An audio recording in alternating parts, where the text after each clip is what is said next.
sa ating channel guys. Sa lahat po hindi pa po nakasubscribe, please subscribe na po para ma-notify po kayo sa ating video na bawat po nating i-upload. So dito guys, meron po tayong bagong tutorial kung paano po tayo magpatayo ng kulong.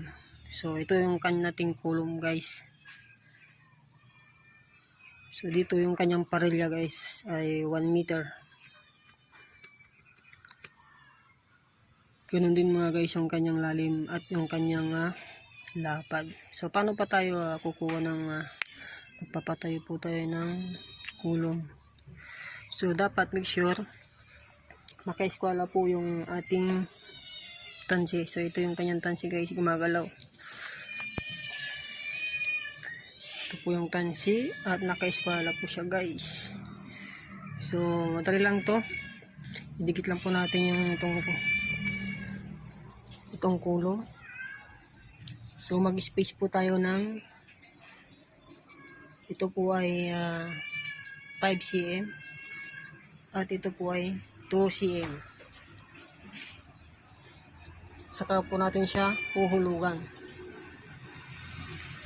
Hulugan po natin dito guys, pababa. Dito pababa. Pag nahulugan na po natin, pag nakuha natin yung tuwid niya, ay lipat po tayo sa kabila uli. Dito naman tayo manghuhulog guys. Dito tayo maghuhulog uli. So makikita natin pababa. Pag nakuha na natin yung hulog niya, yung kanyang tayo, yung kanyang tuwid, ay saka natin siya lalagyan ng brace. So dito na yung mga brace niya mga guys. So ito yung kulong kung paano tayo magli-layout o magpapatayo ng kulong. So napakadali lang guys.